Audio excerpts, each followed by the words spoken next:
लोग खैरियत से होंगे। तो शुरू करते हैं आज का हमारा लेक्चर। आज का जो हमारा बेसिक लेक्चर है वो है होल सेल लिस्टिंग क्रिएशन। कि हम लोग होल सेल में हम लोगों ने जो चीज़ें देख ली एक दफ़ा उनको भी देख लेते हैं, और आज हमारा जो मेन टॉपिक होगा वो होगा लिस्टिंग क्रिएशन से रिलेटेड। कि होल सेल में हम लोग लिस्टिंग कैसे क्रिएट कर सकते हैं। ठीक है जी। तो स्टार्ट करते हैं फिर हमारा लेक्चर। तो आज अभी तक हम लोगों ने जो होल सेल में चीज़ें देख ली हुई है वो हमारे पास प्रोडक्ट हंटिंग है, टूल का यूज़ है, ठीक है जी, ब्रांड हंटिंग है, और इसके साथ साथ हमारे पास और बहुत सारी चीज़ें हैं जो हम लोगों ने देख ली हुई हैं। ठीक है जी। तो हम लोगों ने अभी तक जो चीज़ें कर ली हुई हैं उनमें हमारी प्रोडक्ट हंटिंग है, ठीक है जी। उनमें हमारी ब्रांड हंटिंग है। ब्रांड हंटिंग के साथ हमारे वहाँ पे क्या नाम है, ब्रांड से कॉन्टैक्ट किस तरह करना है ये चीज़, और हमने एक दो तकनीक हमने बाय बॉक्स रिलेटेड देख ली हुई है। तो अब हम आते हैं कि अब हमारा बेसिक जो हमारा प्रोसीजर था वो ये होता है कि ब्रांड अप्रूवल के बाद हम लोग सीधा आते हैं लिस्टिंग क्रिएशन के पास। ठीक है जी। उसमें कोई चीज़ें होती हैं, मैं आज वो भी दिखाऊंगा आपको। लेट्स सपोज हम लोग जब लिस्टिंग क्रिएट कर रहे होते हैं तो हमें अप्रूवल, बहुत सारी ऐसी लिस्टिंग्स होती हैं जिनमें हमें अप्रूवल की ज़रूरत होती है। तो उस केस में हम क्या करेंगे, और जब हमें अप्रूवल मिल जाएगा तो उसके बाद जब हम लोग लिस्टिंग क्रिएट कर रहे होंगे तो हमने किन किन चीज़ों का ध्यान रखना है ताकि हम लोग अपने कॉम्पिटिटर्स को अपनी लिस्टिंग का डाटा चोरी करने से बचा लें। आप लोगों ने देखा होगा, ऑब्वियसली आप लोग शुरू से क्या चीज़ करते आ रहे हैं, हम लोग शुरू से ये चीज़ करते आ रहे हैं कि हम लोग अपने कॉम्पिटिटर्स का डाटा पकड़ते हैं और उसके ऊपर हम लोग रिवर्स एसिंग वगैरह करते हैं, उनकी इन्वेंट्री को पता लगाते हैं, उनके स्टॉक का पता लगाते हैं, कितना स्टॉक उन्होंने भिजवाया हुआ है अमेजोन के वेयर हाउस में, क्या उन्होंने मतलब कब वो आउट ऑफ स्टॉक हुए हैं, कितने टाइम तक आउट ऑफ स्टॉक रहे हैं, ये सारी चीज़ें हमें उनकी लिस्टिंग से पता लग जाती हैं।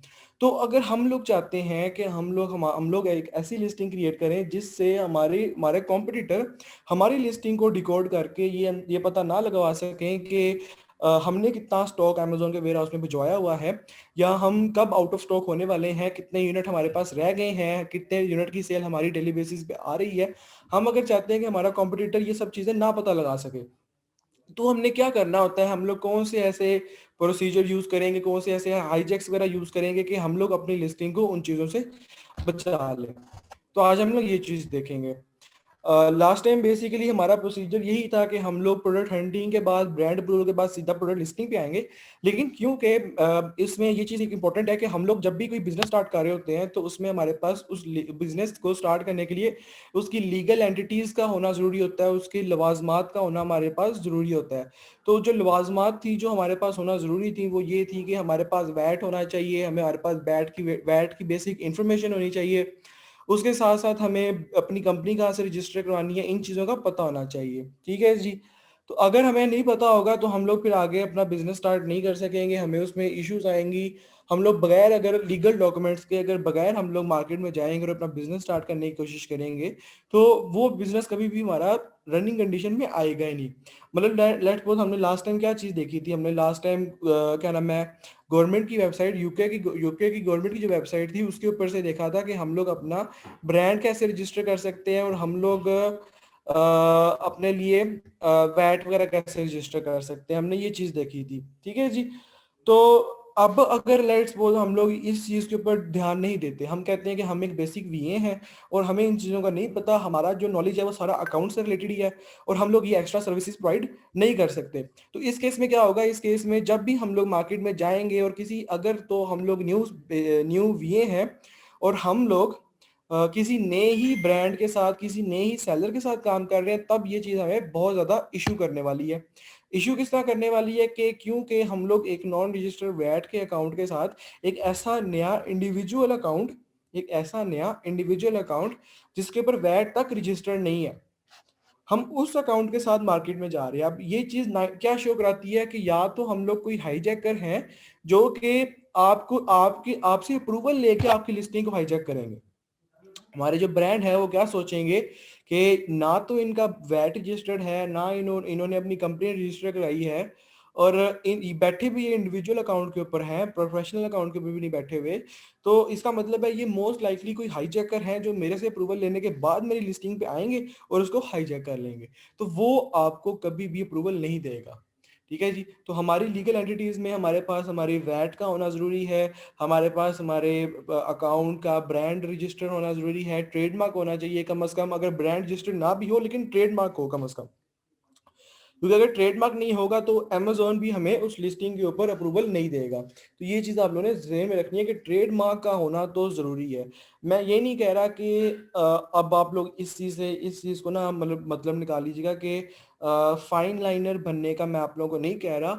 ऑब्वियसली हम लोग फाइन लाइनिंग, इतनी फाइन लाइनिंग तक नहीं जाएंगे, लेकिन जो बेसिक चीज़ें हैं जो कि रिक्वायरमेंट है जिनके बगैर हम लोग मार्केट में जा नहीं सकते, तो वो बेसिकली अगर नहीं होंगी तो हम लोग एक ऐसे ही है कि बगैर हम लोग एक जंग में जा रहे हैं और हमारे पास अपने आप को सेव करने के लिए हथियार भी नहीं है। ठीक है जी। तो ये चीज़ें हमारे पास वैट, हमारे पास ब्रांड, हमारे पास ट्रेडमार्क, हमारे पास हमारी ब्रांड की वेबसाइट, लोकल वेबसाइट होना ज़रूरी है। इनके बगैर अगर हम लोग होल सेल में जाएंगे तो कम से कम हमें ब्रांड से अप्रूवल मिलने की तवक्कुआत बहुत कम हो जाएंगी, most likely nearly equal to impossible हो जाएंगी। ठीक है जी। तो ये चीज़ें हमारे होना ज़रूरी है। ठीक है जी। अब उन उसके बाद हमने क्या करना है, हमने ये सारी चीज़ें हमने कल देख ली हैं कि हमने ट्रेडमार्क किस तरह रजिस्टर करना है। ब्रांड रजिस्ट्री को हम अभी हम छोड़ देते हैं। ट्रेडमार्क रजिस्टर किया, ट्रेड रजिस्टर करने के बाद हमने अपनी लोकल वेबसाइट बनवा ली अपनी। अब ये जरूरी नहीं है कि आपने अगर कोई वेबसाइट बनानी है तो उसके लिए आपका पहले ब्रांड रजिस्टर्ड हो, ये बिल्कुल भी जरूरी नहीं है। ठीक है जी। आपका ब्रांड पहले रजिस्टर्ड होना जरूरी नहीं है। आप ये भी कर सकते हैं कि पहले आप अपने किसी भी आपको जो नाम पसंद है उस नेम के ऊपर अपनी वेबसाइट बना लें, और उसी नेम के ऊपर बाद में चल के जब आपका बिजनेस चल पड़े तब जाके आप ब्रांड रजिस्टर करवा लीजिएगा। बेसिक नहीं ट्रेडमार्क की होनी चाहिए, वो हमारी पूरी हो रही है, हमारा काम पूरा हो रहा है। ठीक है जी। तो आपने क्या किया, अब आपने अपना ट्रेडमार्क रजिस्टर करवा लिया, आपने वेबसाइट क्रिएट कर ली, आप वैट को फाइल कर दिया। कम से कम आपने वैट रजिस्टर नहीं किया, आप एक नए सेलर थे, आप एक नए वीए हैं और आपको अभी मार्केट का इतना अंदाजा नहीं था, लेकिन कम से कम आपने ये जरूर किया है कि आपने वैट को फाइल कर दिया हुआ है। अब वो अंडर रजिस्ट्रेशन प्रोसेस है। अब वो 2 हफ्ते बाद, 3 हफ्ते बाद जब भी कभी आ जाएगा, आपको मिल जरूर जाएगा 1 डेढ़ महीने में। ठीक है जी। और ये जो बेसिकली जब आप अंडर प्रोसीजर भी होते हैं ना, तो तब भी आप लोगों को कम से कम ये अथॉरिटी दिलाने में कामयाब हो जाते हैं कि हम लोग एक लीगल वेबसाइट है, हम लोग लीगल बिजनेस कर रहे हैं, कोई हाईजैकर्स वगैरह नहीं है। और वो फिर आपके ऊपर इजीली बिलीव भी कर लेते होते हैं, क्योंकि उनको सिर्फ अपनी लिस्टिंग्स की सेफ्टी चाहिए होती है और उनका कोई इतना कोई मतलब नहीं होता। ठीक है जी। उनको सिर्फ लिस्टिंग्स के ऊपर अपने जेन्युइन बंदे चाहिए होते हैं, इस वजह से वो ये सारी चीजें चेक करते हैं। तो अब आपने वैट को फाइलिंग के लिए भी दे दिया है, और वो जो फाइलिंग के लिए जो उन्होंने आपको डॉक्यूमेंट्स वगैरह दिए हैं, इनवॉइसेस दिए हैं, वो आपने अपने ब्रांड को दिए हैं। और वो ब्रांड को देने के बाद ब्रांड ने कह दिया ठीक है जी, क्योंकि आप मूव ऑन कर रहे हैं, आप मूव ऑन कर रहे हैं लीगल चीज़ों की तरफ, तो मुझे यकीन हो गया कि आप कोई हाईजैकर्स नहीं है। ठीक है जी। आप ये मेरी लिस्टिंग पकड़ें, ये मेरी एक्सेल शीट पकड़ें। इस एक्सेल शीट में मैंने सारी लिस्टिंग्स जिनके ऊपर मैं मीटू करना अलाउ करता हूँ आपको, वो मौजूद हैं, उनकी प्राइस लिमिट मौजूद है, उनका साथ क्या नाम है, जो स्टॉक वगैरह मेरे पास अवेलेबल है वो मैंने वहाँ पे मेंशन किया हुआ है। अगर वेरिएशन है तो वेरिएशन भी आगे मेंशन की हुई है कि किस वेरिएशन के ऊपर आप जा सकते हैं, किसके ऊपर नहीं जा सकते हैं। तो फिर मैं क्या करूंगा, फिर मैं उस लिस्टिंग का एनालिसिस करूंगा। अब आप लोगों ने ये नहीं समझना कि हमने लिस्टिंग को अभी तक स्टडी नहीं किया तो लिस्टिंग एनालिसिस कोई और चीज़ है, नहीं। बिल्कुल वही वही चीज़ है जो आप लोग शुरू से देखते हुए आ रहे हैं कि लिस्टिंग में आप लोगों को प्रोडक्ट दी होगी, उस प्रोडक्ट को जाके अमेजोन पर रन करें और देखें कि उसके ऊपर क्या हमारा क्राइटेरिया फुलफिल हो रहा है या नहीं हो रहा। उस प्रोडक्ट के लिए एक आप ना अलग रख लेंगे उस प्रोडक्ट को, आपको आप ना कोई 3 से 4 कम से कम प्रोडक्ट स्टार्टिंग में निकाल के रखेंगे कि मैंने अगर अपना बिजनेस स्टार्ट करना है होलसेल एफबीए का, तो मैं कम से कम स्टार्टिंग में 3 से 4 लिस्टिंग्स के ऊपर अपना बिजनेस स्टार्ट करूंगा। तो आपने 3 से 4 बेस्ट प्रोडक्ट्स निकाल के उनके ऊपर मीटू स्टार्ट कर दिया। अब हमने मीटू कैसे करना है, अब हम इस चीज की तरफ आते हैं। मीटू हमने इस तरह करना है, लेट्स सपोज ये हमारी लिस्टिंग है, लेट्स सपोज ये वन ऑफ दोज लिस्टिंग है जो हमने फाइनलाइज की हैं, और हम चाह रहे हैं कि हम इनके ऊपर अपना बिजनेस स्टार्ट करें होलसेल का। तो इसका एसिन उठाएंगे हम लोग, इसको इसके एसिन को कंट्रोल कॉपी करेंगे, अमेजोन के ऊपर आके हमारे पास जहां हमारे पास ऐड अ प्रोडक्ट का ऑप्शन होता है ना, हम लोगों ने जिस तरह पहले हम लोगों ने लिस्टिंग क्रिएट की थी अपने पीएल के लिए, उसी तरह अब हम लोग क्या करेंगे, अब हम लोग करेंगे लिस्टिंग क्रिएट अपनी होलसेल के लिए। ठीक है जी। अब यहाँ पे आके ऐड अ प्रोडक्ट में जाएंगे हम लोग।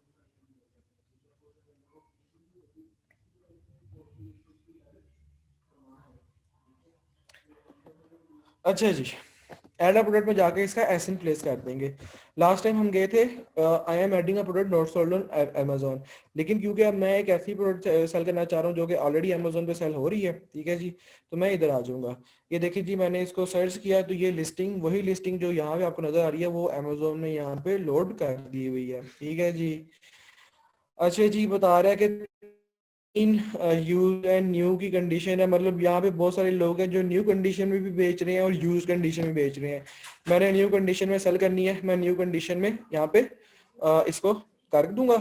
और जब मैं इसके ऊपर सेल दिस प्रोडक्ट करूंगा, जब मैं इसके ऊपर सेल दिस प्रोडक्ट करूंगा तो मेरी जो प्रोडक्ट की लिस्टिंग है वो लाइव हो जाएगी।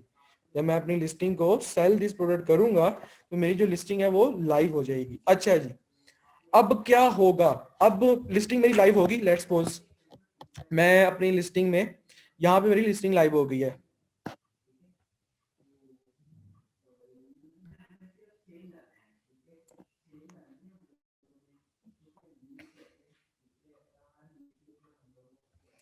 मेरी लिस्टिंग लाइव हो गई है, लेट्स सपोज ये मेरी लिस्टिंग है।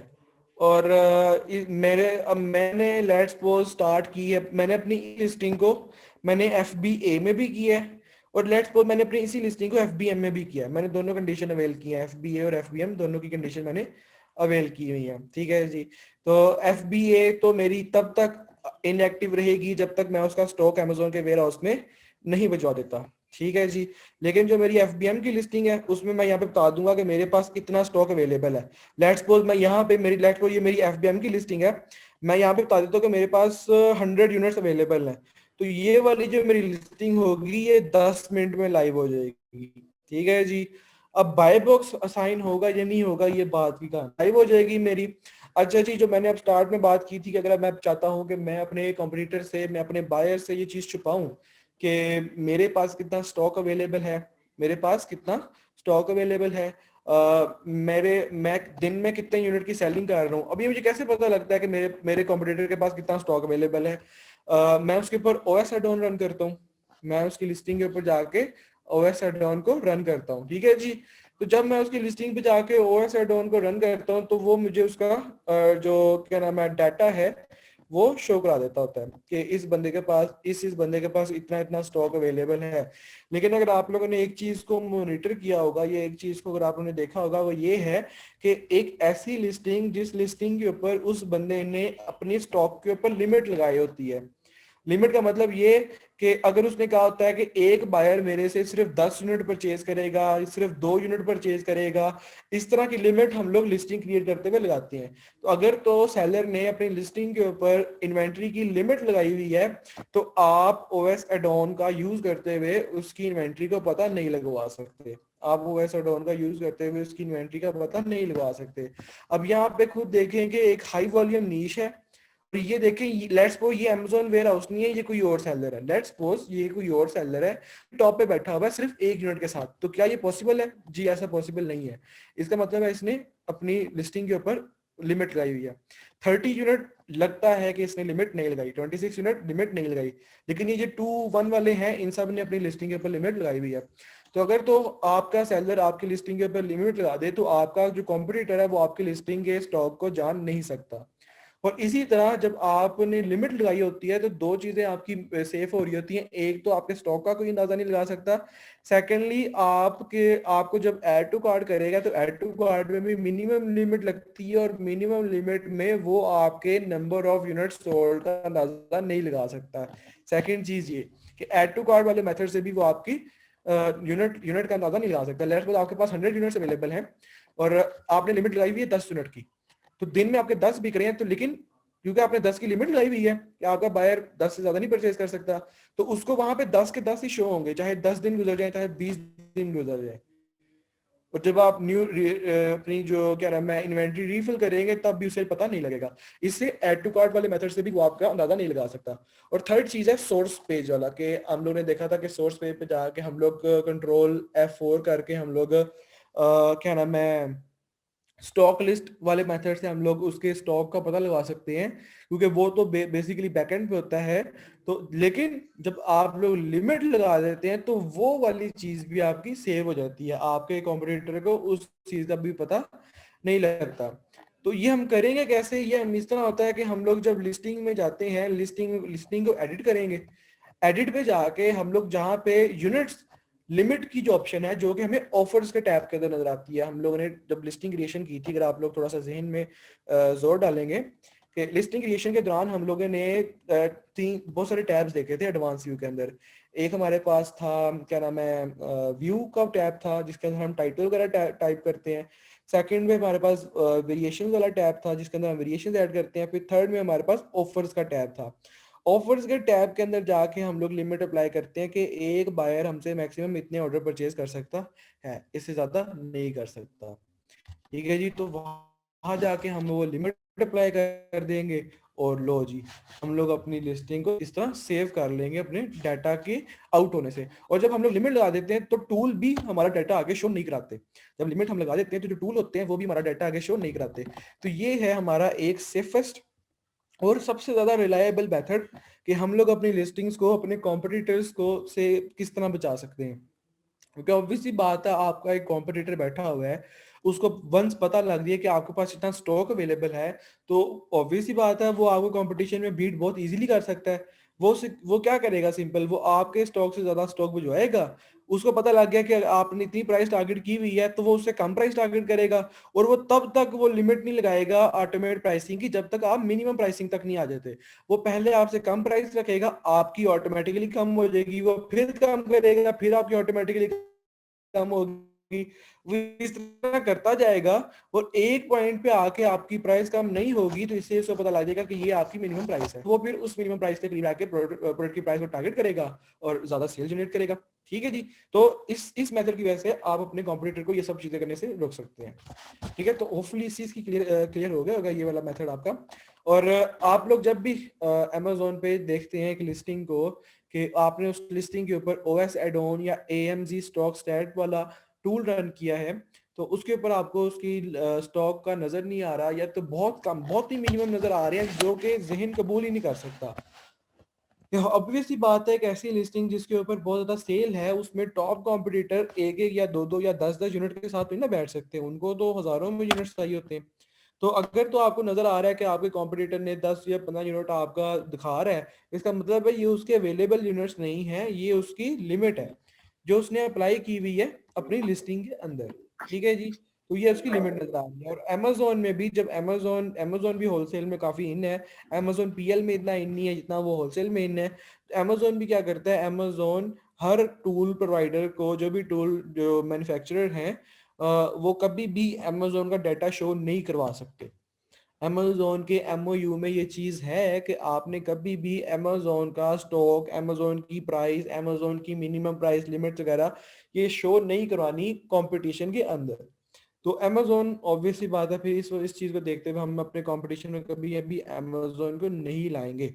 हम लोग यही वजह कि मैंने जब भी आप लोगों से प्रोडक्ट हंटिंग करवाई है होलसेल की, तो मैंने आपको कहा है कि कम से कम एक साल पहले का डाटा जरूर चेक करें कि एक साल पहले क्या उसके अंदर अमेजोन तो अवेलेबल नहीं था। अगर तो एक साल पहले में जो एक साल पुराना डाटा देखते हैं उसमें कहीं भी अमेजोन आ रहा है, तो हम लोग फिर खतरे में हैं। हाँ, उस केस में फिर हम लोग आ जाते हैं प्रिसाइजनेस की तरफ। हम लोग देखते हैं कि कितनी दफ़ा अमेजोन आया है, कितने टाइम तक रुका है, किस प्राइस में उसने सेलिंग की है। ये सारी चीज़ें फिर हम लोग उधर वेरीफाई करते हैं कि अगर तो वो बार बार आ रहा है, इसका मतलब हमें लिस्टिंग छोड़नी पड़नी है। या तो अमेजोन सिर्फ एक दफ़ा आया था, जिस हमने लास्ट टाइम अपनी एक लिस्टिंग पे देखा था कि अमेजोन सिर्फ 24 फरवरी को आया था 2020 में, उसके बाद से नहीं आया। ठीक है जी, तो हमने कहा चलो काफी हद तक ये चीज ठीक है, क्योंकि एक दफा आया है, सिर्फ उसके पास कुछ यूनिट आए होंगे और वो सेल करके चला गया। और अगर फ्यूचर में आएगा भी तो सिर्फ एक या दो दिन के लिए आएगा, अपने यूनिट सेल करके प्रॉफिट कमा के चला जाया करेगा। तो हमें फिर इतना खर्चा, उसे इतना कोई खर्चा नहीं है, हमें उसकी इतनी टेंशन लेने की जरूरत नहीं है। आपके हर होलसेल क्लाइंट आपसे कम से कम एक साल का डाटा रिक्वायर करता है कि मुझे एक साल का डाटा दो, ताकि मुझे पता लगे कि प्रोडक्ट कैसी है। जब वो आपसे कहेगा कि मुझे एक साल का डाटा दो, तो बेसिकली वो आपसे रिक्वायर करता है आपका कीपा का ग्राफ फॉर 1 ईयर। वो आपको उसको प्रोवाइड करना पड़ेगा। उसमें फिर वो ना सिर्फ अमेजोन को देखेगा, बल्कि वो lightning deals, warehouse deals, इन चीज़ों को भी देखेगा कि अगर मैंने इस प्रोडक्ट पे लेट्स सपोज मैंने मैं इस प्रोडक्ट पे अकेला सेलर रह गया हूँ और मैंने अभी इस लिस्टिंग के ऊपर डील्स वगैरह रन करनी है ताकि इसकी सेल बढ़े और मेरा प्रॉफिट ज़्यादा जनरेट हो। तो वो डील्स की प्राइस वगैरह क्या चल रही है वो भी मुझे पता होनी चाहिए। क्या वो डील्स की प्राइस बहुत ही कम है या रीजनेबल प्राइस की है? तो अगर तो रीजनेबल अमाउंट की डील की प्राइसेस चल रही होंगी तो फिर ठीक है, मेरे लिए लिस्टिंग वो सेफ है। उसके साथ न्यू प्राइस जो न्यू कंडीशन में लोग सेल कर रहे हैं वो मिनिमम किस लिमिट तक जा रहे हैं, क्योंकि उनकी जो मिनिमम लिमिट है ना वो है buy box win prize. Buy box win prize क्या है? उनकी मिनिमम लिमिट जिसके ऊपर वो जा रहे हैं।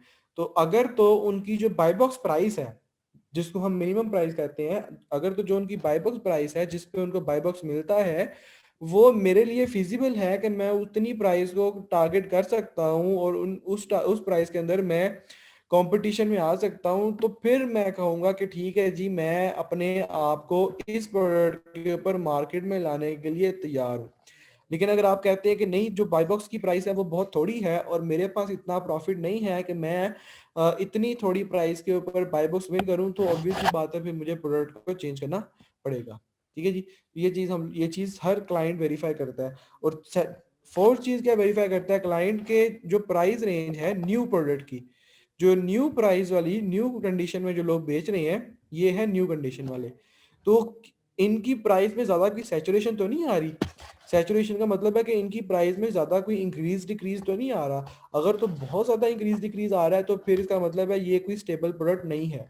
प्रोडक्ट का स्टेबल होना, प्रोडक्ट का नॉन स्टेबल होना, ये भी बहुत ज़्यादा काउंट की जाती है चीज़ें। तो अगर तो हम लोग देखते हैं कि प्रोडक्ट की प्राइस सैचुरेटेड नहीं है, तो इसका मतलब है कि हम लोग इस प्रोडक्ट पे जाके कोई ज़्यादा प्रॉफिट जनरेट नहीं कर सकते, क्योंकि लिमिट्स ही नहीं है ना, लिमिट्स ही नहीं है।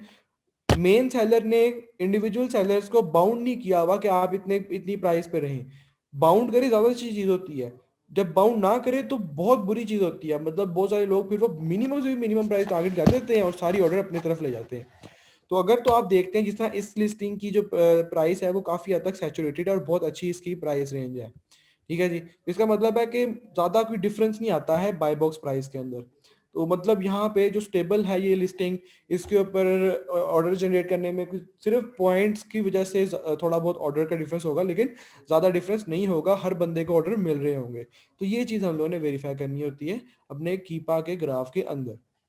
अब कीपा एक और चीज भी हमें प्रोवाइड करता है। अगर तुम्हारे पास पेड वर्जन है तो कीपा हमें बाय बॉक्स विन परसेंटेज दिखाता है हमारे इंडिविजुअल सेलर्स की, कि अगर आप एक लिस्टिंग के ऊपर अटैच होना चाहते हैं तो आपको पहले वेरीफाई करना होता है कि उस लिस्टिंग के ऊपर जो कॉम्पिटिटर्स बैठे हैं उनकी उनमें क्या क्या बाय बॉक्स परसेंटेज डिवाइड हुई हुई है।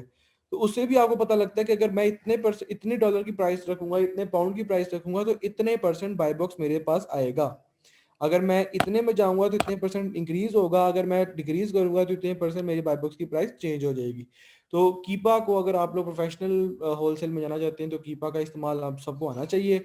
और हीलियम 10 से भी ज़्यादा जो यूज़ होता है वो कीपा का होता है। और क्लाइंट डिमांड ही सिर्फ कीपा के ग्राफ की करते हैं। जिस तरह आप लोग पीएल में आप लोगों से क्लाइंट किस चीज़ की डिमांड करता है, हीलियम 10 मोस्टली करता है, जंगल स्काउट करता है। बहुत रेयर केसेस में वो आपसे मर्चेंट वर्ल्ड का भी मांग लेता होता है। उसी तरह होल कीपा के अंदर सिर्फ बायर की जो मोस्टली डिमांड होती है वो यही होती है कि मुझे कीपा का लास्ट 3 मंथ्स या लास्ट ईयर का डाटा शो करा दे। अगर तो मुझे वो डाटा पसंद लगा तो फिर मैं आपके साथ मूव फॉरवर्ड करूंगा, अगर वो डाटा पसंद ना आया तो फिर आप किसी नई प्रोडक्ट को हट करें। तो इस चीज़ के ऊपर हमें ज़रूर इन्फॉर्मेशन इसकी सारी होनी चाहिए। ठीक है जी, तो दो चीज़ें होगी हमारी। एक चीज़ तो हम लोगों ने लिस्टिंग क्रिएशन करना का सीखा कि लिस्टिंग कैसे क्रिएट करनी है, और लिस्टिंग में टेक्निक्स क्या आजमानी है हमने, कि जब हम लोग लिस्टिंग क्रिएट कर रहे होंगे तो किन किन चीज़ों को हमने जहन में रखना है, किन किन चीज़ों को हमने छुपाना है, किन किन चीज़ों को हमने फिजिबल करना है, किन को छुपाने में हमारा फ़ायदा है और किन को फिजिकल आगे लिस्टिंग में प्रोवाइड करने में हमारा नुकसान है। ठीक है जी, तो इस चीज़ को हम लोगों ने ज़रूर वेरीफाई करना होता है। लिस्टिंग क्रिएशन के बाद मैंने आप लोगों को जो चीज़ बताई है वो है कीपा का ग्राफ रेडी करना, कि कीपा में हम लोगों ने लास्ट टाइम क्या चीज़ देखी थी। यही चीज़ देखी थी कि कीपा में हम लोग देखते हैं कि न्यू वालों ने क्या प्राइस रखी हुई है, ओल्ड वालों ने क्या प्राइस रखी हुई है, यूज्ड वालों ने क्या प्राइस रखी हुई है, अमेजोन है या नहीं है। ठीक है जी, तो इसके अलावा आप लोगों ने एक और चीज़ जो मैंने आज आपको बताई है, क्या वेरीफाई करना है कि आप लोगों ने प्राइस रेंज को भी वेरीफाई करना है कि प्राइस रेंज सैचुरेटेड है, स्टेबल है या नॉन स्टेबल है। ठीक है जी, उसके साथ प्राइस रेंज के बाद आप लोगों ने, अगर आप लोग पेड वर्जन का आपने परचेज किया हुआ है कीपा का, तो उससे फिर उसमें आप लोगों ने एक और चीज़ वेरीफाई करनी है कि उस लिस्टिंग में क्या परसेंटेज डिवाइडर रूल लगा हुआ है। मतलब अगर इतनी प्राइस पे कितने परसेंट हमें बाई बॉक्स मिलेगा, मैं अगर $10 की प्राइस टारगेट करता हूँ तो $10 के ऊपर मुझे कितना परसेंट बाई बॉक्स मिलेगा। ये चीजें भी हम लोगों ने वेरीफाई करनी होती है, इंपॉर्टेंट होती है हमारे लिए, ठीक है जी। और दोबारा बता रहा हूँ, होलसेल में कैंपेन्स का कोई लेना देना नहीं होता, होलसेल में कोई कैंपेन्स का लेना देना नहीं होता है, ठीक है जी। होलसेल में हम लोग कैंपेन्स नहीं रन करते। अगर रन करनी भी होती है तो मेन सेलर अपने लिए करता है, अपने अकाउंट के ऊपर, हम लोग नहीं करते हैं, हम लोग मेन सेलर नहीं है, ठीक है जी। तो कंपेन का कोई लेना देना नहीं होता, सारा जो लेना देना होता है वो इंडिविजुअल सेलिंग का होता है, और इंडिविजुअल सेलिंग में वो हमारे पास बाय बॉक्स से हमारा लिंक होता है, इसके अलावा हमारा किसी और से कोई चीज़ का लिंक नहीं होता। तो लिस्टिंग क्रिएट करने के बाद हम लोग उसकी ऑप्टिमाइजेशन किस तरह करेंगे वो मैंने आपको बता दिया। हमें अब यहाँ पे ना, अब ये हम लोग लास्ट टाइम जो लिस्टिंग क्रिएशन की थी हमने पीएल के लिए, और इसके लिए जो हमने लिस्टिंग क्रिएशन की उसका थोड़ा सा डिफरेंस देख लेते हैं। लास्ट टाइम जो हम लोगों ने लिस्टिंग क्रिएशन की थी पीएल के लिए, उसमें आप लोगों ने देखा कि हम लोग बहुत ज्यादा सीरियसनेस हमने शो कराई कि टाइटल में ये चीज होनी चाहिए, ये चीज नहीं होनी चाहिए, इस तरह का टाइटल होगा, इस तरह के बुलेट पॉइंट्स होंगे, कीवर्ड कौन कौन से एंटर करने हैं, कौन कौन से टाइप के कीवर्ड्स एंटर करने हैं, कीवर्ड रिच हमारी लिस्टिंग होनी चाहिए, HTML लैंग्वेज का यूज होगा हमारा, हमारा उधर A+ कंटेंट का यूज होगा। बहुत ज्यादा हमने प्रिकॉशंस का यूज किया था, लेकिन यहाँ पे हमने सिर्फ क्या किया है, सिर्फ एसिड उठाया, यहाँ पे प्लेस किया, उसको सेल ऑन Amazon किया, उसके बाद हमने उसके ऊपर जाके उसको एडिट करके उसके ऊपर जाके लिमिट लगा दी जितने भी मिनिमम यूनिट की हम लगाना चाहते हैं, ठीक है जी। ये था हमारा बेसिकली लिस्टिंग क्रिएशन का टॉपिक जो हम लोगों ने होलसेल के अंदर रहते हुए करना है। होलसेल में लिस्टिंग क्रिएशन पे ज्यादा की फोकस नहीं होता है, हाँ बस जो मेन फोकस होता है वो लिस्टिंग क्रिएशन के बाद आता है हमारा। जो मेन फोकस होता है होलसेल में वो लिस्टिंग क्रिएशन के बाद आता है। एक चीज तो मैंने आपको बता दी कि एक मेन फोकस होता है हमारा कि हम उसके ऊपर लिमिट लगा देते हैं। सेकंड मेन फोकस क्या होता है, सेकंड मेन फोकस होता है कि क्योंकि होलसेल एक सैचुरेटेड मॉडल है, वेरी होता रहता है, तो हमारे जितने भी कॉम्पिटिटर्स हैं वो हमें प्राइस के लिहाज से हमेशा compete करने के लिए तैयार बैठे होते हैं, तो वो हमेशा अपनी प्राइस में चेंजेस लेके आते हैं। तो हम लोगों के पास अगर मल्टीपल लिस्टिंग्स है तो हमें नहीं पता लग सकता कि हम लोग क्या प्राइस टारगेट करेंगे। तो अगर तो उस केस में हम लोग एज ए न्यू वीए काम कर रहे हैं, हमें चीजों का इतना अंदाजा नहीं होता, तो हम लोग क्या करते हैं, फिर हमें मैनुअली डेली बेसिस पे मॉनिटर करना पड़ता है कि हमारे कॉम्पिटिटर ने कल क्या प्राइस रखी हुई थी और आज उनकी क्या प्राइस है। तो जितनी उन्होंने प्राइस कम की होगी उतनी प्राइस फिर हमें भी कम करनी पड़ेगी ताकि हम लोग बाई बॉक्स में रहें, ठीक है जी। और इसके साथ साथ फिर हमें ऑटोमेटिक टूल को भी अपडेट करता रहना पड़ता है, ठीक है जी। तो ये था बेसिकली थोड़ा सा हमारा टॉपिक, अगर इससे रिलेटेड आपका कोई क्वेश्चन है तो आप लोग पूछ लें।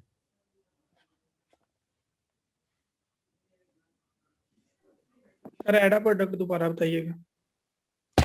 ऐड अ प्रोडक्ट यहाँ से ऐसे नहीं उठाना है, यहाँ पे आए, ऐड अ प्रोडक्ट पे गए, वहां पे जाके हमें ऐसे प्लेस करना है और उसको सेल ऑन अमेज़न करना है, सिंपल। इसमें ये नहीं है कि हम लोग टाइटल वगैरह ऐड करेंगे, हमने बुलेट पॉइंट्स वगैरह नहीं ऐड करने, वो ऑलरेडी हुए हुए हैं। हमने सिर्फ इसका एसिन उठाना है और ऐड अ प्रोडक्ट पे जाके इसके एसिन को वहां पे प्लेस कर देना है, तो वो लिस्टिंग हमारी जब हम उसको सेल ऑन अमेज़न करेंगे तो वो ऑटोमेटिकली हमारे अकाउंट में शो होना स्टार्ट हो जाएगी।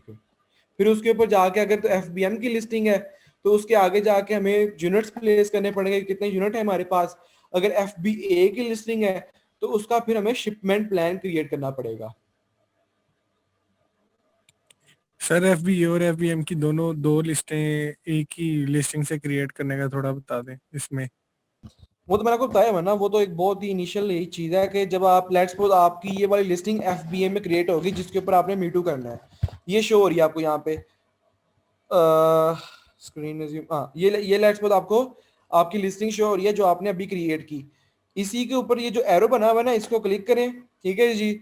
यहाँ पे ना आपको add another condition, add another condition पे क्लिक करेंगे ना, तो वो अगर ये आपकी FBM की है तो नई कंडीशन में वो आपकी FBA की लिस्टिंग क्रिएट कर देगा, सिंपल। सर वो कह रहे हैं कीपा के बारे में। कीपा का, अच्छा जी, कीपा हमारा बेसिकली टूल है जो कि हम लोग होलसेल में यूज करते हैं, ठीक है जी। इसको हम लोग कॉम्पिटिटर्स का डाटा चेक करने के लिए यूज करते हैं, कॉम्पिटिटिव बेसिकली ओवर लिस्टिंग का डाटा चेक करने के लिए यूज करते हैं। इससे हम लोग ये चेक कर सकते हैं कि Amazon लिस्टिंग पे है या नहीं है, ठीक है जी। न्यू कंडीशन वाले सेलर हैं तो वो किस प्राइस पे प्रोडक्ट सेल कर रहे हैं, यूज्ड कंडीशन वाले सेलर हैं तो वो किस प्राइस पे सेल कर रहे हैं, उनका सेल्स रैंक क्या है, ठीक है जी, लिस्ट प्राइस क्या है उनकी, लाइटनिंग डील्स की प्राइस वगैरह क्या है, वेयर हाउस डील्स की प्राइस रेंज वगैरह क्या है, बाय बॉक्स क्या है। बाय बॉक्स अगर आपने पेड वर्जन लिया होगा तो आपका ये बाय बॉक्स वाला ऑप्शन आपको यूज हो रहा होगा, ठीक है जी। सर तो मैं उसके बाद यूज्ड लाइक न्यू कंडीशन वाले कितने कितने हैं ये चीज आपको बताई जा रही है, ठीक है जी। ये यहाँ पे ये न्यू कंडीशन Amazon भी आया हुआ है, यहाँ पे Amazon 23 में बेच रहा है, होलसेल वाले वेयर हाउस डील्स वाले यूज्ड कंडीशन वाले 21.8 पे बेच रहे हैं। ये इन्फॉर्मेशन आपको यहाँ से मिल रही है। और ईबे पे ये लिस्टिंग सेल हो रही है या नहीं हो रही, इस तरह की इन्फॉर्मेशन आपको मिलती है, जो कि ईबे वाली हमारे लिए इतनी हेल्प आउट नहीं है। नीचे यहाँ पे डेट रेंज दी हुई है कि आप कितने डेट रेंज के लिहाज से ये डाटा चेक करना चाहते हैं, उधर से आप वेरी करते रहते हैं तो आपका डाटा चेंज होता रहता है।